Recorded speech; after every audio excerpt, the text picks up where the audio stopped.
Hay una frase que me repito todas las noches, sobre todo cuando he tenido un día de esos pesados, porque algunos creen que los pastores no tenemos problemas, estrés, angustias. Las tenemos, somos humanos. Y aparte de la carga de las demás personas, pues también llevamos la nuestra y traemos todo eso a los pies de Jesús. Pero esa es la frase con la que me duermo. Mañana será otro día. Bástale a cada día su propio mal. ¿Verdad? Y como digo yo siempre, ya cuando llega ese momento, digo yo, y este muñeco se mete en su estuche para amanecer con nueva misericordia al día siguiente. ¿Qué tal si le damos un vistazo al futuro? Les he leído este salmo varias veces. Quiero que me aguanten, por favor, porque es bueno repasarlo y es solo para poderme introducir a lo que viene. El Salmo 23 es un salmo progresivo.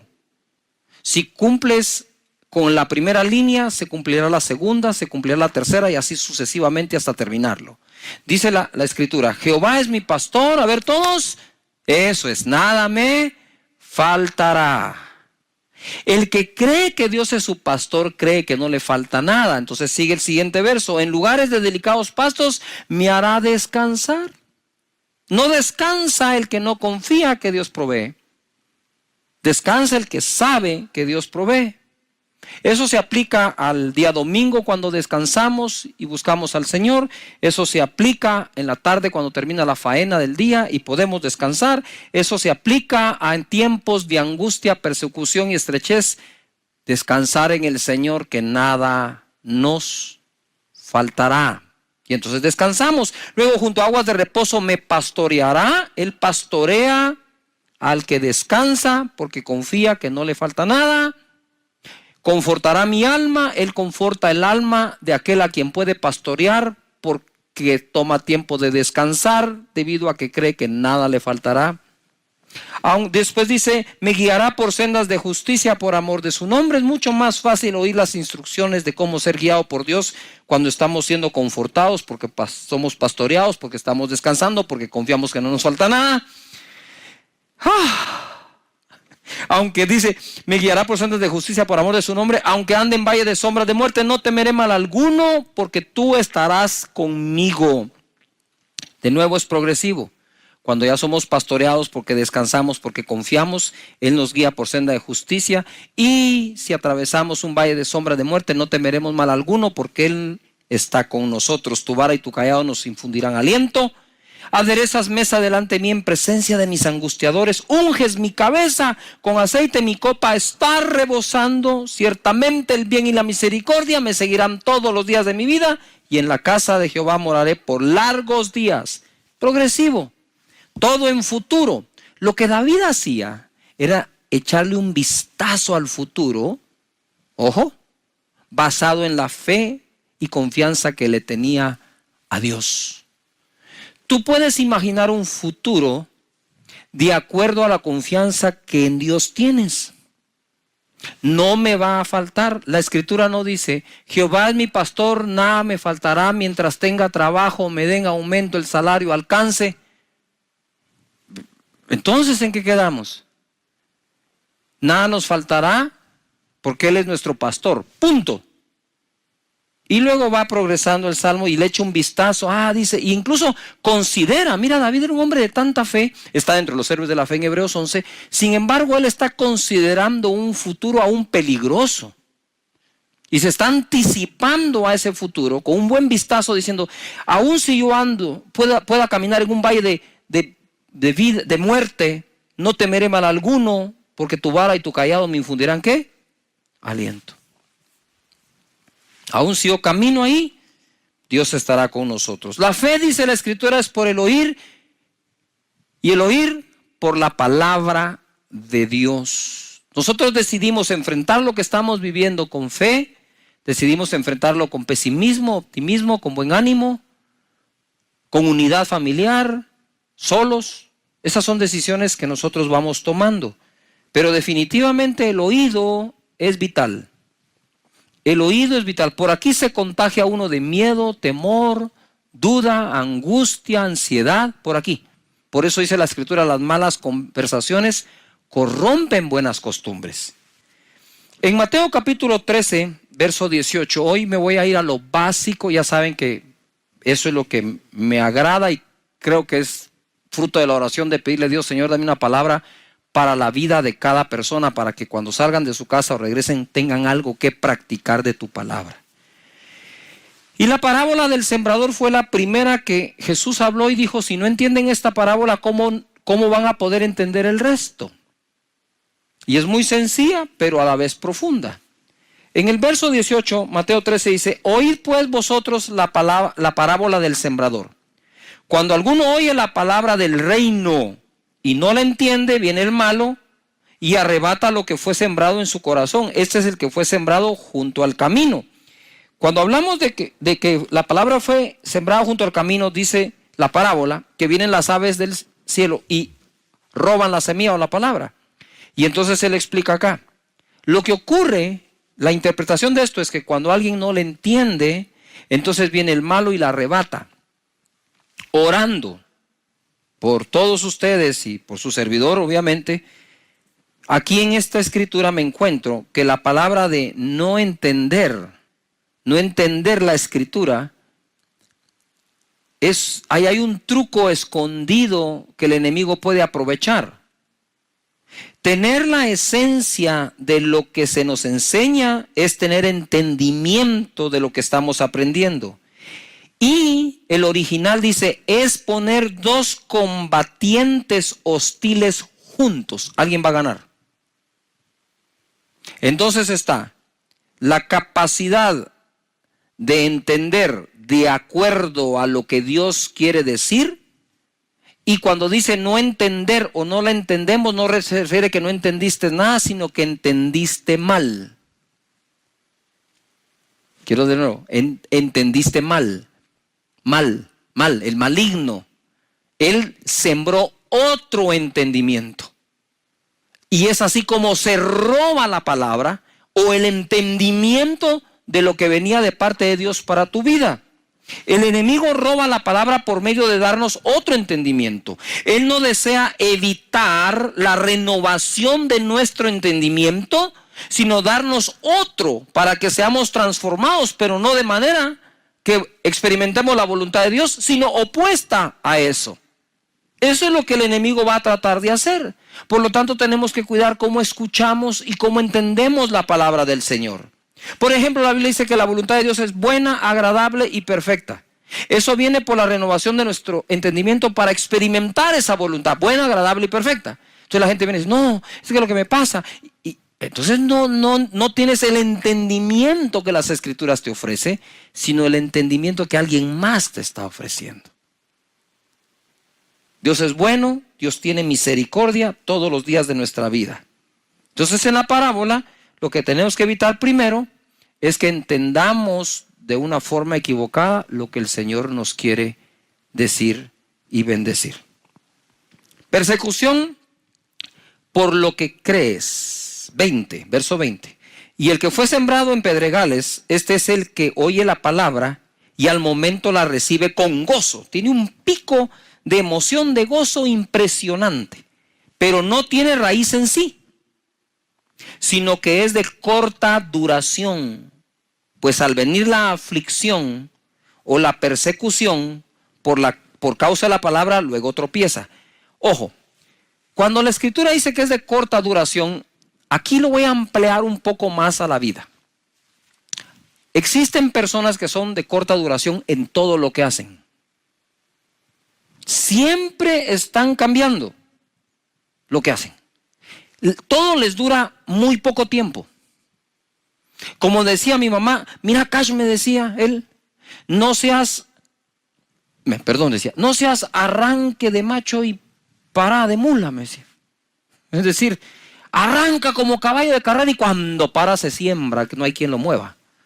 Y entonces ella también me decía, ay, mira, Cash, tenés que aprender a no ser 14 oficios o 7 oficios, 14 necesidades. Esos proverbios me fueron penetrando poco a poco a mi mente y dándome a mi entendimiento cosas que me sirven para vivir el día de hoy. Entonces las personas que suelen sobreemocionarse positivamente, también suelen afligirse y entrar en temor con la misma intensidad que se gozaron, perdiendo así algo que habían ganado. ¿Y por qué estoy enseñando esto? Porque creo que por el Espíritu de Dios puedo ver cómo, debido a todo lo que pasa en esta crisis, hay mucho altibajo emocional. Un día estás, wow, mañana salimos, otro día, ya volvieron a decir tal cosa. Y ahora nos dijeron y ahora nos dicen otra. Y eso va causando, va drenando nuestras emociones. Y mire, eso trae un cansancio y trae una fatiga que es difícil soportarla. A mí me pasa, por eso te estoy predicando esto. Porque a mí me pasa también, y esta es la palabra que me ha dado para que me pase menos o pueda yo sobreponerme a esto. Estas son aquellas personas que cuando todo va bien, ellos están bien. Te repito de otra forma. Son aquellos que están bien cuando todo va bien. Están mal cuando las cosas van mal. Todo estará bien mientras les vaya bien. Estos tropiezan, dice la Escritura, es decir, cambian su caminar y aún su destino por miedo. Corta duración. Has leído 3 capítulos de 15 libros, pero ni uno entero. Yuhu, corta duración.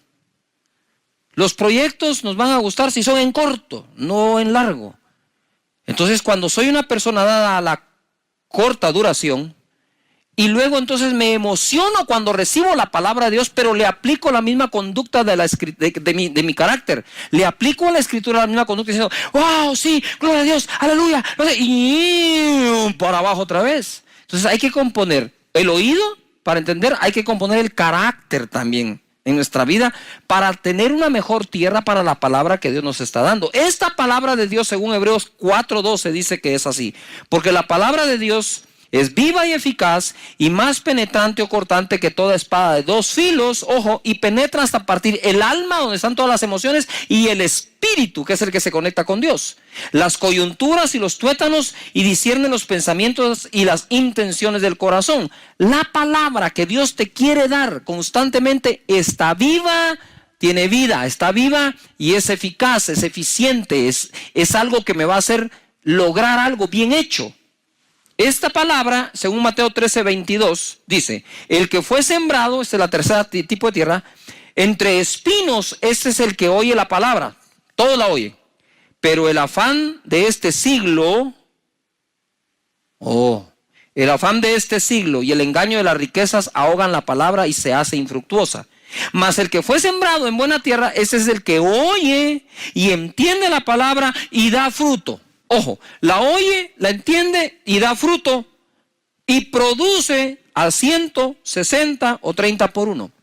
Es un error creer que la buena tierra es únicamente aquella que da 100% del fruto. ¿Qué estamos diciendo en la parábola del sembrador? Es cuando Dios te da una palabra, cuando oyes una prédica, si dieras el fruto de esa palabra, dieras solo el 30%, ya eres buena tierra, así que no hay ninguna condenación. Pero si nosotros vamos limpiándonos de espinos y de abrojos, del afán de la vida, sí, del engaño de la riqueza, de las emociones mal manejadas y de no entenderla, entonces podemos crecer del 30 al 60 al 100%. Hay gente que da más fruto, gente que da menos fruto, pero si ya estás en el 30, eres buena tierra y te declaro buena tierra para la palabra de Dios. Ojo, la palabra de Dios es una buena semilla todo el tiempo y está viva y es eficaz. Sin embargo, se puede ahogar y volverla no fructífera por miedo del afán de este siglo. ¿Qué es el afán de este siglo? Familia que estás allí. El afán de este siglo es básico, elemental. ¿Cuál es? Que comer, que vestir, trabajo, paga, salario, empresa, ventas. ¿No es eso el afán de todos los días? ¿No es eso a lo que salís todos los días cuando vas a trabajar? Y luego a veces se nos acusan a las personas que queremos enseñarles cómo a través de la palabra de Dios les va bien ahí. Cuando, si no puedo llevar la palabra de Dios a mi trabajo y a la familia, ¿a dónde la puedo llevar?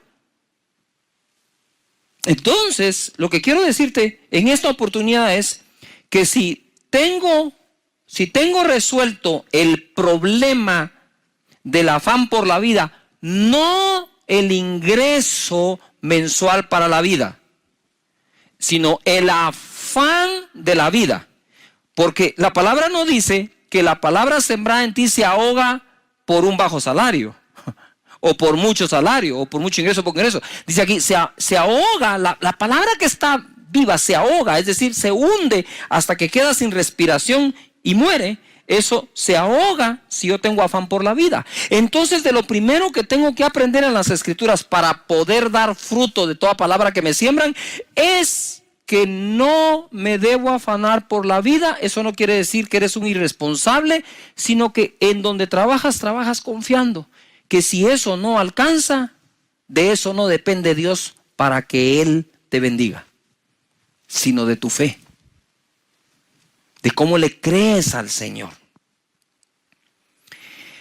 Me mandó un chat un amigo que normalmente me está dando palabras de ánimo, me envía palabras de ánimo, pero esta vez me dice: pastor, gracias por su palabra cuando empezó y cuando enseñó que nada me faltará. Cuando nos dijeron que teníamos cuarentena y encima de eso un toque de queda de 12 horas, me agarró sin ahorro, sin efectivo y la refrigeradora vacía. Me sentí morir. Sin embargo, le creí a Dios y no me ha faltado nada. De nada. Tocan a su puerta, gente que no lo conoce, gente que no sabe por qué está pasando. Dice: mire, sentimos los vecinos traerle esto, aquí está. ¡Wow! ¿Cómo lo saben? Dios hablando a las personas. Entonces, si nosotros logramos quitar el afán de la vida, quitamos lo que ahoga la buena semilla de Dios. Y aquellos que en Él confían, siempre son las personas que más crecen en el Señor, porque no hay nada que ahogue la palabra. En Romanos capítulo 8, verso 31, hay un verso, este verso a mí me parte el corazón, porque es el amor de Dios expresado de una manera inmensa. Si Dios nos da lo más grande, ¿no nos dará lo demás? Es una pregunta, ¿no nos dará lo demás? ¿Quién pues, dice, en el verso 31, ¿qué pues diremos a esto? Si Dios es por nosotros, ¿quién contra nosotros? Uy, ese verso lo repetimos a cada rato, sobre todo cuando estamos en angustia. Si Dios por nosotros, ¿quién contra nosotros? El que no escatimó ni a su propio Hijo, sino que lo entregó por todos nosotros, ¿cómo no nos dará también con Él todas las cosas? Tenía yo en mi casa, cuando estábamos recién casados con Sonia, he contado esto. Estaba mi casa, estaban mis vecinos de frente, amigos, y los de lado, y había un perro callejero, perdón, pero así se llamaba, no quiero hacer alusión a nadie, Bobby. Y Bobby era un perro de fe, digo yo, porque cuando hacía frío, el perro escogía bajo qué motor de carro dormir, y siempre escogía el que recién acababa de llegar porque está calientito. Entonces Bobby dormía en la casa de nosotros, en la de frente, en el lado. Pero Bobby, a diferencia de otras mascotas que comen una vez al día, Bobby comía 3 veces al día porque lo alimentábamos nosotros, los vecinos de enfrente y los de lado. Lo más divertido es que cuando llegaba el tiempo de la vacunación, si no nos comunicábamos entre los 3, lo vacunábamos nosotros, los de enfrente y los de lado. ¿No tenía casa o tenía 3? No trabajaba. Y un día yo voy saliendo a la calle cargado, afanado, para ir a conseguir el sustento del día, del mes. Y Bobby está parado frente a mi casa. Yo me hacía para acá, el perro se hacía para allá, como que el perro no me quería dejar salir. Y decía: pero Bobby, hacete a un lado. Y hasta que oí la voz de Dios, me dijo: si le doy de comer a Bobby, ¿no te voy a dar de comer a ti? Yo empecé a llorar. Dije: Señor, perdóname por esta falta de confianza. Si cuido a Bobby y aún para que lo vacunen, ¿no te tendré sano y saludable a ti? Y eso es lo que Dios te dice hoy. Nosotros podemos. Y quiero leerte esto en Hebreos capítulo 11 en adelante. Y le titulé yo aquí: si ellos pudieron, podremos nosotros. Dice el verso 1. Es pues la fe la certeza de lo que se espera, la convicción de lo que no se ve. Porque por ella alcanzaron buen testimonio los antiguos. Por la fe entendemos haber sido constituido el universo por la palabra de Dios, de modo que lo que se ve fue hecho de lo que no se veía. Y ahora les voy a dar un listado. Y ustedes lo revisan en casa, lo estudian con toda su familia, esto va a estar muy bonito. Verso 4, por la fe Abel ofreció a Dios más excelente sacrificio que Caín. Paréntesis, ustedes saben que la primera obra de fe que registra la Biblia entera fue la ofrenda de Abel. Y por eso él alcanzó mejor testimonio que su propio Caín, que lo llegó a matar de envidia. 5, por la fe Enoc fue traspuesto para no ver muerte. 7, por la fe Noé, cuando fue advertido por Dios acerca de cosas que aún no se veían, etc. Entonces, por la fe Abel, por la fe Enoc, por la fe Noé. Verso 8, por la fe Abraham, siendo llamado, obedeció para salir del lugar que había de recibir como herencia y salió sin saber a dónde iba. Por la fe habitó como extranjero en la tierra prometida, como en tierra ajena, morando en tiendas con Isaac y Jacob, coherederos de la misma promesa. Por la fe, verso 11, Sara concibió siendo estéril. Verso 20, por la fe bendijo Isaac a Jacob y a Esaú respecto a cosas venideras. Verso 21, por la fe Jacob. Verso 22, por la fe José. Verso 23, por la fe Moisés. Verso 30, por la fe cayeron los muros de Jericó después de rodearlos 7 días. Por la fe Rahab.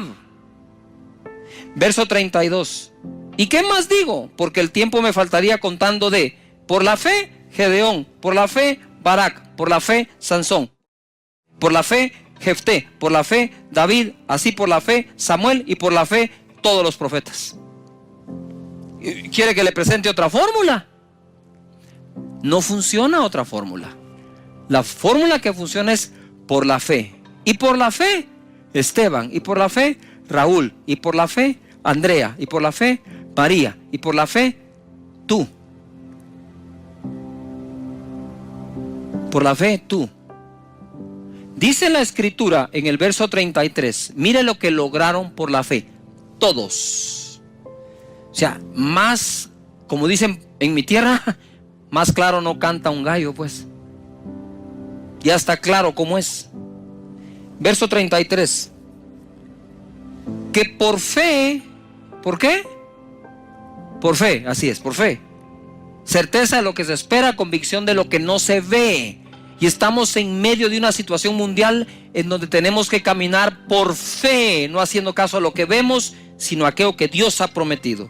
Por la fe conquistaron reinos, hicieron justicia, alcanzaron promesas, taparon boca de leones, apagaron fuegos impetuosos, evitaron filo de espada, sacaron fuerza de debilidad, se hicieron fuertes en batallas, pusieron en fuga a ejércitos extranjeros. Las mujeres recibieron sus muertos mediante resurrección, mas otros fueron atormentados, no aceptando el rescate, a fin de obtener mejor resurrección. 36. Otros experimentaron vituperios y azotes, y a más de esto, prisiones y cárceles. Fueron apedreados, aserrados, puestos a prueba, muertos a filo de espada. Anduvieron de acá para allá, cubiertos de pieles de ovejas y de cabras, pobres, angustiados, maltratados. 38. De los cuales el mundo no era digno. Y cuando tú ves la cantidad de personas que están acá, ninguno de ellos fue perfecto. No fue precisamente, como decimos, el santo de nuestra devoción, pero fueron agradables delante de Dios y alcanzaron buen testimonio porque a Dios le creyeron. Verso 39.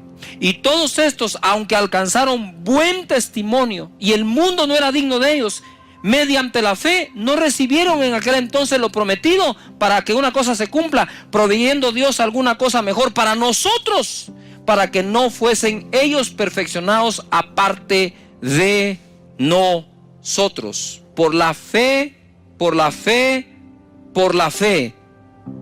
Y ahora quiero terminar en este momento con algo que me impresionó. Si Dios pregunta, debemos responderle. Y en Mateo capítulo 6, verso 28, dice: ¿por qué os afanáis? ¿Por qué os afanáis? ¿Acaso tú no vales más que las aves y eres mejor que un lirio? ¿Por qué os afanáis? Y en este momento, cuando yo estaba leyendo esto, en mi casa, preparándolo, empecé a llorar. Porque la pregunta se la hace a todos y me la ha hecho a mí. ¿Por qué te afanas? Porque me hace falta, porque hay un terror afuera, porque hay una peste, porque hay una pandemia, porque hay una enfermedad, porque hay un virus.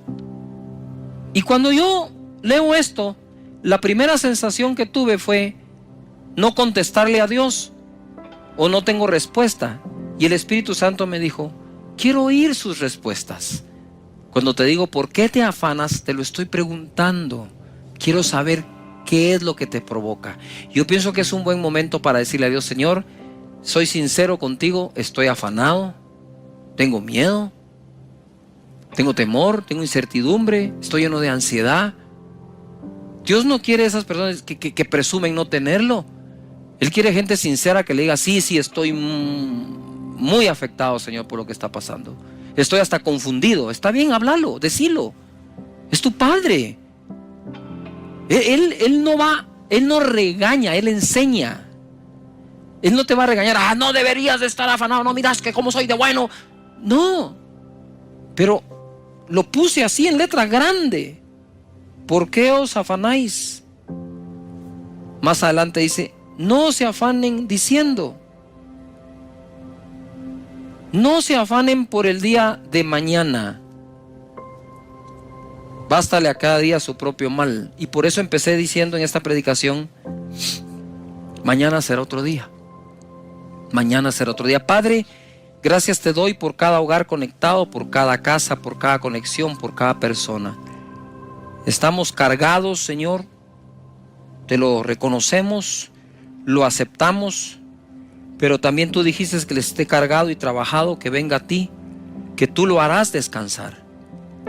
Señor, la unción que estoy sintiendo aquí, fuertísima sobre mis hombros y espalda, que pudra todo yugo en este momento. Si tú estás en casa, extiende tu mano al dispositivo, a la televisión, donde quiera que estés, extiende tu mano.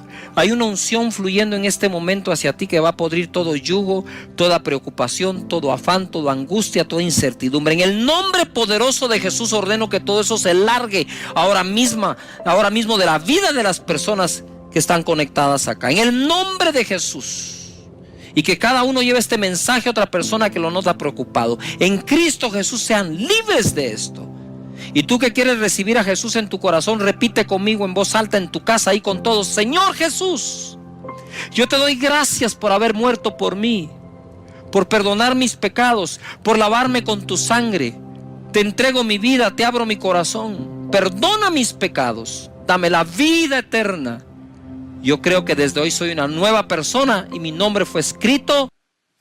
Dios quiere hablarnos hoy en su palabra y quitarnos ese miedo que se está apoderando de la mente, los pensamientos, las confesiones, las conversaciones y aún las decisiones.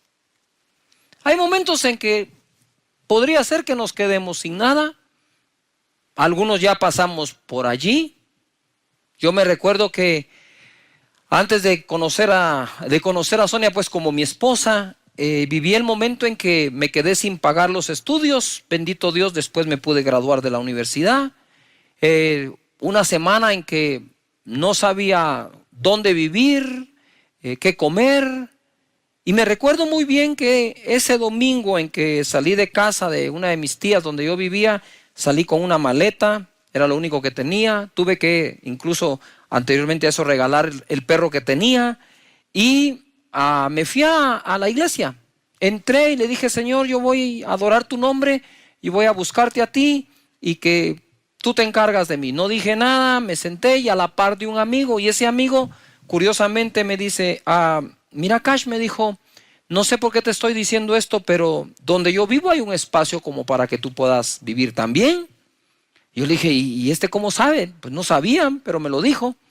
Y me dijo: es la casa de mi tía, no tenemos una cama, pero podrías dormir en el sofá o en la sala. Le dije, donde sea, le dije. Ah, bueno, me dijo, entonces te invito a almorzar a la casa de mi abuelita. Fuimos a la casa de su abuelita, comimos y al final la abuelita me dijo, mira, Cachito, ¿puedes acompañarme? Me sacó al patio de atrás, donde algunas de las casas en Guatemala tienen un cuarto extra para la servidumbre o el que trabaja allí, o simplemente lo usan de bodega. Pero en esa casa precisamente era una bodega. Llegué al dormitorio y tenía un catre. Creo que todos en Latinoamérica entendemos que es eso. Un catre es una cama doblable, plegable, que tiene metal y luego tiene un colchón. Y me dijo, no sé por qué Dios me pone que le obsequie esto, me dijo. Yo le dije, tal vez usted no sabe por qué, pero sí es Dios el que le está hablando. Obviamente me puse a llorar, agarré el catre, estaba lleno de moho, lo limpié y dije, bueno, ya tengo techo, ya tengo catre.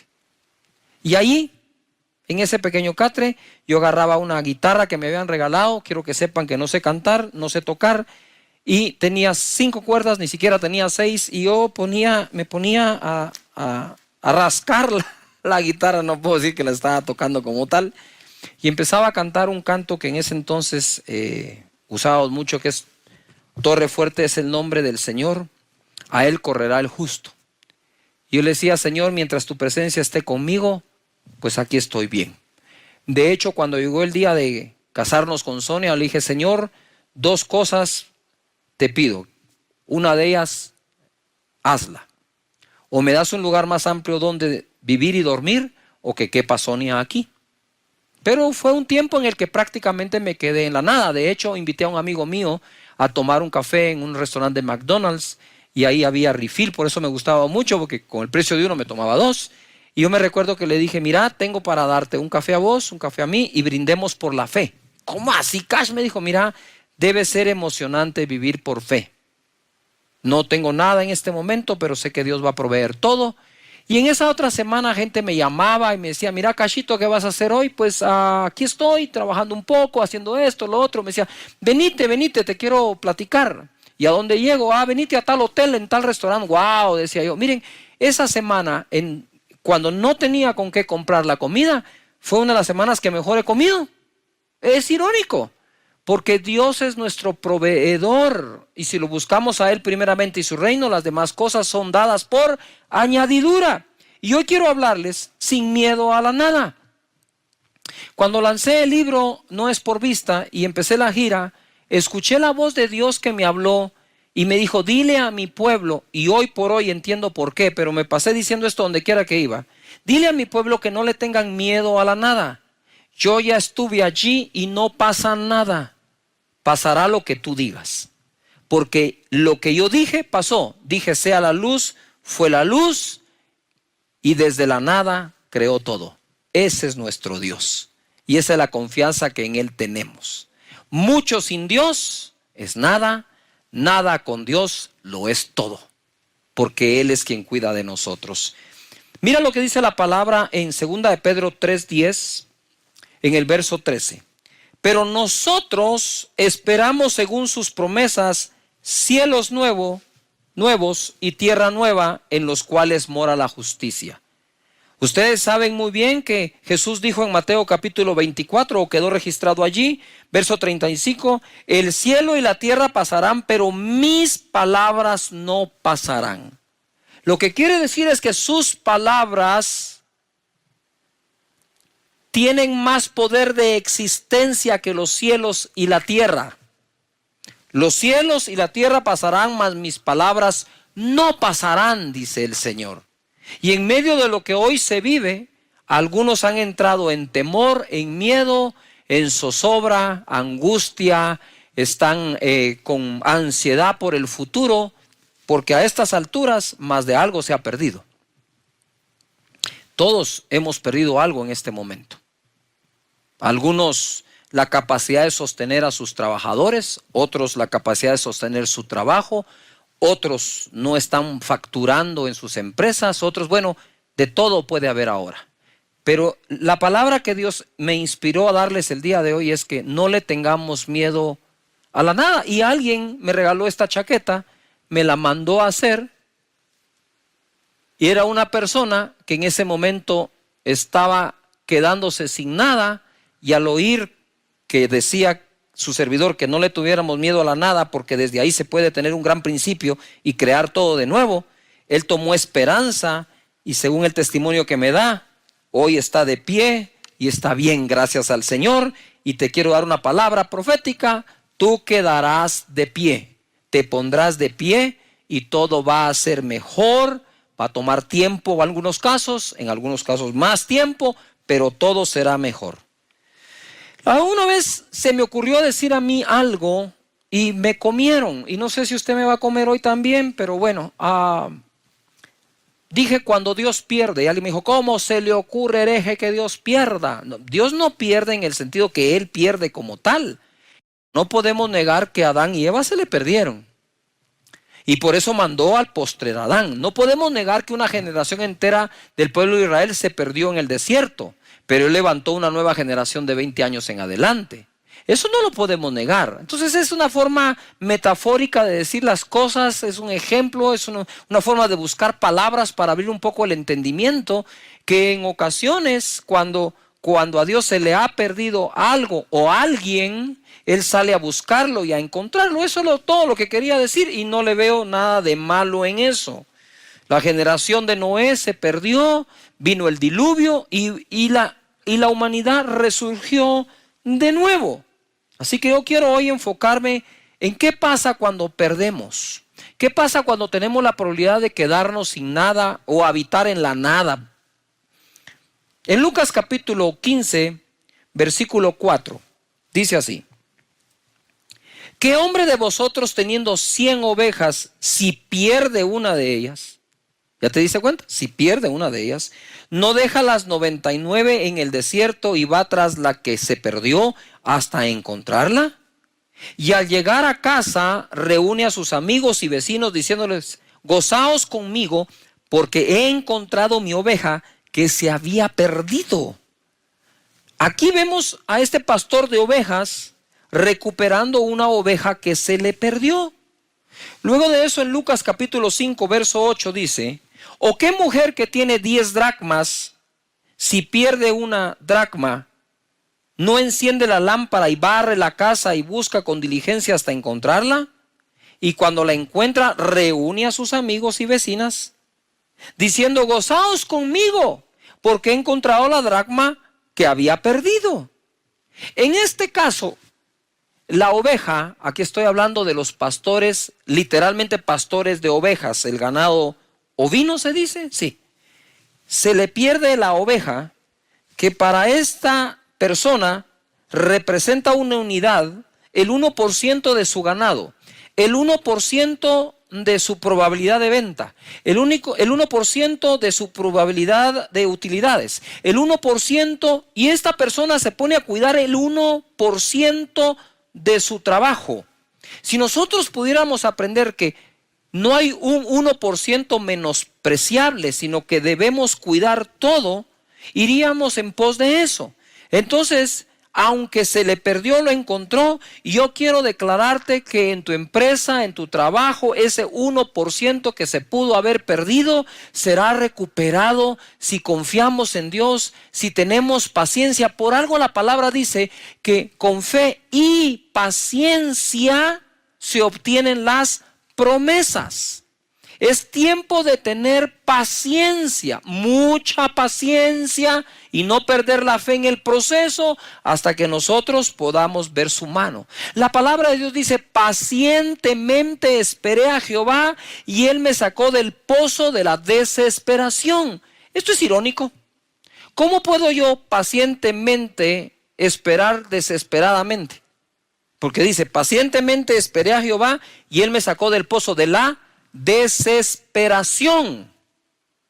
Y esto lo ilustro yo. Todos los que hemos tenido hijos pequeños y nos toca llevarlos donde el doctor o el pediatra, más de en alguna ocasión fuiste y la clínica estaba llena, los niños llorando, los niños gritando, unos desesperados, y para colmo sale la enfermera y dice, disculpen, el doctor viene tarde. Uy, dices, Dios mío, estoy desesperado, que miren a mi hijo. Y ella te va a decir, paciencia, ya va a venir el doctor. Entonces ahí estás tú, desesperado, sentado, pacientemente esperando que aparezca el doctor. Y ojo acá, cuando leo esa escritura del Salmo, pacientemente esperé a Jehová y Él me sacó del pozo de la desesperación, el Señor me muestra y me dice, a veces la gente cree que Él se tarda en sacarlos, pero realmente el problema es que afuera está peor. Él sabe cuándo sacarlo porque afuera ya está seguro. Y esto se aplica también a esas cuarentenas que nos ha tocado vivir, ¿verdad? Pacientemente esperamos, desesperados, a veces en casa, trabajando desde ahí, sin saber qué hacer, sin poder hacer algo, pacientemente, pero es que también allá afuera puede estar peor con la contaminación. Entonces tenemos que creerle a Dios que Él tiene su tiempo para cada uno de nosotros y para cada cosa. La dracma era, en la diadema las mujeres usaban dracmas. Si se perdía un dracma, o decir, si ella lucía su diadema sin todas las dracmas completas, podía ser malinterpretada. Entonces, a buscar el dracma que se perdió y luego festejar cuando se encuentra. Y en el verso 32 dice, mas era necesario hacer fiesta y regocijarnos, porque tu hermano era muerto y ha revivido, se había perdido y es hallado.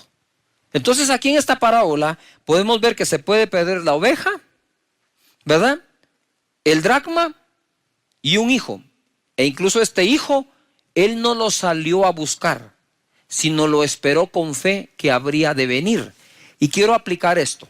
Él llega y le dice a la gente, preparen el anillo nuevo, el vestido nuevo, maten el becerro, hagamos una fiesta, porque este hijo que se había perdido ha sido hallado o encontrado. Este hombre, mientras su hijo estaba perdido, preparó todo por fe que habría de regresar. Y yo me imagino hablando él con el del vestido, quiero que me hagas un traje para mi hijo. ¿Para cuál de los dos? Para el que se fue. El que se fue, ¿para qué quiere un vestido para el que se fue? Si no vive en su casa, porque él va a regresar. Ojo a lo que voy. Ojo a lo que voy. Un anillo. Y el joyero le dice, ¿un anillo? ¿Para qué quieres un anillo para tu hijo? Si no está, no va a volver. Va a volver. Vos solo haces el anillo, que yo soy el que pago. Y hace el anillo. ¿Qué es lo que estaba haciendo él? Preparándose para lo que habría de venir bueno. Fue malo que se fuera, fue malo que se perdiera, pero es bueno que regrese. Y yo quiero decirte que hay muchas cosas que en esta época se fueron de ti, se fueron de tus manos, pero van a regresar para la honra y la gloria de Dios. Y tú por fe tenés que empezar a preparar todo. Dices, pastor, en esta época mi empresa se vino abajo, ¿qué hago? Pues empiece a diseñar un nuevo logotipo, empiece a diseñar un nuevo producto, empiece a diseñar su estrategia para ganar los clientes, empiece a hacer algo como aquel hombre hizo esperando que su hijo regrese, porque hay cosas que se fueron que habrán de regresar a tu vida abundantemente para honra y gloria de Dios, y con paciencia lo harás crecer de nuevo. Señores, todos estamos en esa situación. Pero Dios es bueno y nos saca adelante. Mira lo que dice Lucas 19:10. Esto es buenísimo. Porque el Hijo del Hombre, se refiere a Jesús, vino a buscar y a salvar lo que se había perdido. Entonces sí hay cosas y aún personas que se pierden, pero Dios es experto en la recuperación. Dios es experto en recuperar. Dios es experto en ganar. Y Dios te dice que tengas paciencia porque todo saldrá bien. Ahora bien, yo encuentro 3 maneras, pueden existir más, de llegar a la nada. La primera la miro en Jueces capítulo 6, verso 15. Dice así: entonces le respondió, Señor mío, ¿con qué salvaré yo a Israel? He aquí que mi familia es pobre en Manasés y yo el menor en la casa de mi padre. Jehová le dijo, ciertamente yo estaré contigo y derrotarás a los madianitas como a un solo hombre. Y él respondió, yo te ruego que si he hallado gracia delante de ti, me des señal de que tú has hablado. Te ruego que no te vayas de aquí hasta que vuelva a ti y saque mi ofrenda y la ponga delante de ti. Y él respondió, yo esperaré hasta que vuelvas. Este hombre, Gedeón, estaba escondiendo el trigo en el lagar, porque los madianitas estaban saqueando al pueblo. Y era su familia pobre y era el menor de sus hermanos. Quiero contarles esta historia. De un pequeño pueblo hoy grande en Guatemala, una mujer sin conocimiento, sin tener estudios del colegio, mucho menos de la universidad, se quedó absolutamente sin nada. Y empezó a hacer unas tostadas, pero tenía la particularidad de tostadas, eso es extraño, sin aceite o muy poco aceite. Y las ponía en un paquete, así. Y empezó a vender tostadas. Y resulta que muchos necesitaban esa tostada para hacer las enchiladas o todo lo demás que con ella se hace en cada país, ¿verdad? Desde la nada y sin miedo a la nada, pero por amor a sus hijos, esta mujer empezó a vender tostadas. Sacó a su hijo de la universidad de médico y construyó una casa de 3 pisos a pura tostada. Entonces, cuando tenemos ese dicho, me está llevando la tostada, ahora le podemos dar vuelta y ponerlo en positivo. Cuando digas me está llevando la tostada, mejor digamos estoy haciendo tostadas, para poder tener nosotros eso. Desde la nada, en la nada se le pueden ocurrir a uno tantas ideas nuevas que quizás antes todo lo que teníamos alrededor no nos dejaban verlas. Así que hay que creerle a Dios por esas ideas que pueden venir, creerle por la familia, ¿verdad? Yo trato de sentir lo que vives allá y te quiero confesar algo personal. Sin que esta crisis llegara a los países, cuando voy por la calle y paso al mediodía y hay un restaurante vacío, yo me pongo a orar por el restaurante. Ten la seguridad que si pasé ahí enfrente, oré por eso. Y yo le digo, Señor, yo te pido que mandes la clientela, que les des todas las ideas nuevas y buenas, porque no me imagino lo que es estar pasando por eso y no tener con qué pagarle a los trabajadores, a los meseros, hacer las cuentas por pagar. Eso es terrible, ¿verdad? Y cuando paso por los negocios o doy una vuelta por el centro comercial y veo constantemente poca gente en alguno de los negocios, yo paso por ahí, no digo nada, solo por dentro me pongo a orar, le pido a Dios, porque literalmente siento como un vacío acá de lo que ellos pueden estar sintiendo por lo que les está ocurriendo. De tal manera que podríamos estar en la nada, ¿sí? Debido a que no tenemos nada, es decir, nacimos casi en ese estado. Tal vez estoy exagerando que nacimos sin nada, pero donde nacimos había tanta escasez que casi era nada. Y desde ahí se han levantado grandes personas, grandes hombres y mujeres, grandes negocios que han empezado en el garage de una casa, encima de una mesa, ni siquiera de comedor, sino un tablero, una tabla. Pero no le tuvieron miedo a la nada, sino se pusieron en acción. La segunda cosa por la cual podríamos estar en la nada está en Lucas capítulo 9 verso 1, que dice: habiendo reunido a sus 12 discípulos, les dio poder y autoridad sobre todos los demonios para sanar enfermedades, y los envió a predicar el reino de Dios y a sanar a los enfermos, y les dijo: no toméis nada para el camino, sin bordón, ni alforja, ni pan, ni dinero, ni llevéis 2 túnicas. Este fue mi caso. Cuando Dios me llama, yo era un corredor de seguros, tenía 2 empresas y llamé a socios y les dije: aquí está, les dejo esto, les dejo mi cartera, les dejo este negocio, les dejo este otro y vamos a probar la nada. Y desde ahí, desde esa nada, Dios levantó Casa de Dios, ¿verdad? Entonces puede ser que naciste en ese ambiente donde tenías casi nada o nada. Puede ser que lo hayas dejado todo por algo, o puede ser que te lo hayan quitado o te hayan dejado en la nada. Génesis 27, 41 dice: y aborreció Esaú a Jacob por la bendición con que su padre le había bendecido, y le dijo en su corazón: llegarán los días de luto de mi padre y yo mataré a mi hermano Jacob.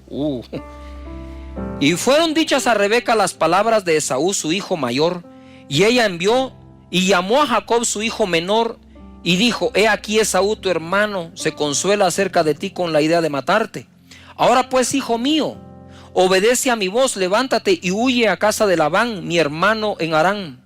En el verso 10 de Génesis 28 dice: salió pues Jacob de Beerseba y fue a Harán. Y llegó a un cierto lugar y durmió allí, porque ya el sol se había puesto. Y tomó de las piedras de aquel paraje y puso a su cabecera y se acostó en aquel lugar y soñó. No es lo duro de tu almohada, no es lo incómodo de tu cama, es lo grande de tu sueño. Y ahí estaba Jacob sin nada, habiendo sido bendecido por el padre. Igual todo lo tomó el otro hermano. Y soñó, y aquí una escalera que estaba apoyada en tierra y su extremo tocaba el cielo, y aquí ángeles de Dios que subían y descendían por ella. Y aquí Jehová estaba en lo alto de ella, el cual dijo: yo soy Jehová, el Dios de Abraham tu padre y el Dios de Isaac. Y quiero hacer un paréntesis. Quiera Dios que todo hijo nuestro tenga un encuentro personal con Él. La tierra en que estás acostado te la daré a ti y a tu descendencia. Será tu descendencia como el polvo de la tierra, y te extenderás al oriente, al occidente, al norte y al sur. Y todas las familias de la tierra serán benditas en ti y en tu simiente. Aquí yo estoy contigo y te guardaré por donde quiera que fueres, y volveré a traerte a esta tierra, porque no te dejaré hasta que haya hecho lo que he dicho. Lo importante no es la almohada, el sueño es lo importante. No es lo incómodo de tu presente, es lo poderoso de tu futuro. No es lo duro de la pérdida, sino quién está contigo. No es lo que perdiste, sino lo grande que son sus promesas. Jacob se quedó sin nada. Sin nada. Y así emprendió un nuevo viaje. Y creo y siento en mi corazón que es el tiempo que muchos emprendan un nuevo viaje. Y como decimos en Guatemala, quizás algunos con una mano adelante y una mano atrás, pero no sin Dios. Ojalá pudieran entender que Dios provee. Ojalá pudieran reconocer que Dios provee lo económico, que no nos hace falta nada, que no hay hijo de justo desamparado o su simiente que mendigue el pan. No, no lo hay. Ojalá pudiéramos comprender esta bondad, este amor, esta eterna misericordia que Dios tiene de todos nosotros. Ya la humanidad ha pasado por momentos terribles, por depresiones exageradas, por recesiones impresionantes. Pero Dios está contigo. En medio de la nada, Jacob hace el descubrimiento de su vida. El descubrimiento que le va a valer por el resto de su existencia. Despertó Jacob de su sueño y dijo: ciertamente Jehová está en este lugar y yo no lo sabía. Mira, donde menos pensó que iba a estar, está. Y ahí está, no lo sabía. Y tuvo miedo y dijo: cuán terrible es este lugar. No es otra cosa que casa de Dios y puerta del cielo. Y se levantó Jacob de mañana y tomó la piedra que había puesto de cabecera y la alzó por señal y derramó aceite encima de ella. Su única posesión, una piedra que se encontró. Y le puso aceite y la convirtió en un altar. Y llamó el nombre de aquel lugar Betel, aunque Luz era el nombre de la ciudad primero. E hizo Jacob voto diciendo: si fuera Dios conmigo y me guardare en este viaje en que voy, y diere pan para comer y vestido para vestir, y se volviere en paz a casa de mi padre, y si volviere en paz a casa de mi padre, es decir, Jacob, Jehová será mi Dios. Y esta piedra que he puesto por señal será casa de Dios, y todo lo que me dieres el diezmo apartaré para ti. La nada es un lugar para descubrir algo nuevo. La nada es una estación de donde puedes comenzar tu viaje más emocionante. Puedes llegar a la nada porque tienes nada, porque te quedaste sin nada o porque lo dejaste todo. Y estas tres maneras de llegar ahí despiertan emociones diferentes y distintas en nosotros. Lo que quiero decirte hoy es: no le tengas miedo a la situación. Tenle confianza al Dios que no ha huido ante tu situación, porque Él no te dejará y no te desamparará. Padre, en el nombre de Jesús, bendice a cada persona que nos escucha, y que entre las palabras que hablé, les hables tú a su espíritu, su mente y su corazón. Que el miedo salga, Señor, y que venga la seguridad, la confianza total, que en medio de todo lo que estamos viviendo, tú no nos dejas. Padre, levanta de nuevo negocios, empresas, empleos, que tengan los ingresos adecuados para pagarle a los demás. Yo te pido en el nombre poderoso de Jesús que los bendigas, que tu mano los acompañe, que los guardes, que les pongas un cerco, un vallado. En el nombre de Jesús, que las familias se unan, que sepan que juntos saldrán adelante confiando en ti. En el nombre poderoso de Jesús. Padre, gracias, Señor. Repite conmigo donde estás en casa: Señor Jesús, en este momento te entrego mi vida.